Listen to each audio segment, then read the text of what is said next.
என்னுடைய பெயர் ராஜேந்திரன். அரசு போக்குவரத்து ஓய்வு பெற்றவன். விக்கிரவாண்டி தேர்தலில் நிற்பதற்கான மனு தாக்கல் செஞ்சுருக்கேன். திருச்சி பார்லிமெண்ட்டில் வேட்பாளர் இருக்கேன். இதே மனு இதே பேட்டர்ன் தான் அங்கே கொடுத்துருக்கேன். இங்கே ஏற்றுக்கிட்டாங்க, அங்கே நிராகரிக்கப்பட்டாங்க.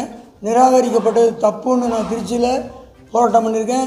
மாவட்ட ஆட்சியர் தாசில்தாரெலாம் அவங்க என்கிட்ட காம்ப்ரமைஸ் பண்ணி நான் வாங்கித்தரேன், எழுத்துப்பூர்வமாக வாங்கித்தரேன்னு சொன்னாங்க.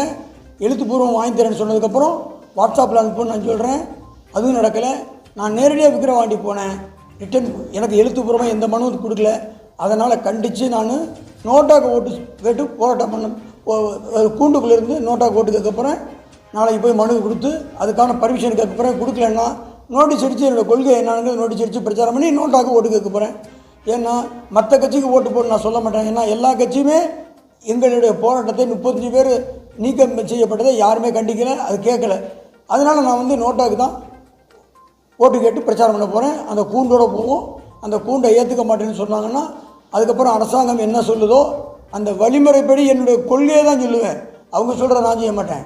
என்னுடைய கொள்கையை நோட்டீஸ் மூலியமாக நான் பொதுமக்கள் மத்தியில் சொல்லி நியாயம் கேட்க போகிறேன். ஏன்னா கோர்ட்டில் வழக்காடு மன்றத்தில் போய் வழக்காடுவது எனக்கு என்னமோ அதில் உடன்பாடு இல்லை. ஏன்னா போக்குவரத்து ஊழியர் டிஏ கொடுக்கணும்னு அரசாங்கம் சொல்லிருச்சு, கோர்ட்டு சொல்லிருச்சு.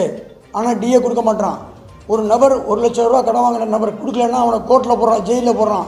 அரசாங்கம் கொடுக்க வேண்டிய காசுக்கு லேட்டாக்குறாங்க, தரமாட்டுறாங்க. நீதிபதி என்ன சொல்கிறாரு, கொடுக்குறப்ப வாங்கிக்க, தவணை முறையில் வாங்கிக்கங்கிறாரு. ஒரு செக் மோசடி கேஸ் 1 கோடி ரூபா போட்டால் கொடுக்குறத வாங்கிக்கன்னு கோர்ட்டு சொல்லுமா? பாதிக்கப்பட்டவங்களுக்கு உடனே பணம் கொடுக்குறாங்கல்ல, உடனே ஜெயிலில் கொடுக்குறாங்கல்ல. அது மாதிரி போக்குவரத்து எம்டிஏ ஜிஏவை ஏன் ஜெயிலில் போடக்கூடாது? எங்களுடைய பணத்தை பிடிச்சி வச்சுக்கிட்டு பணம் கொடுக்கலன்னா ஏன் அவங்க மேலே வழக்கு தொடுத்து ஜெயிலுக்கு போடக்கூடாது? இதெல்லாம் விக்கிரவாண்டி தேர்தலில் நான் பிரச்சாரம் பண்ணுவேன். எனக்கு எடுக்கப்பட்ட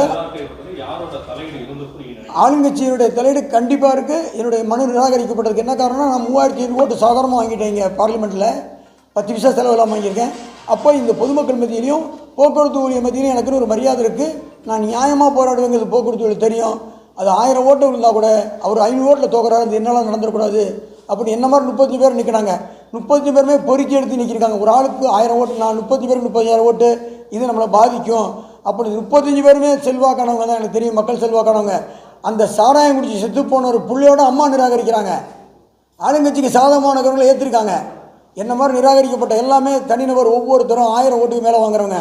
30 பேர் 30,000 ஓட்டு வாங்குவாங்க. ஒருவேளை 1000 ஓட்டில் தோத்துட்டா அந்த பயம் ஆளுங்கட்சிக்கு வந்துருச்சு.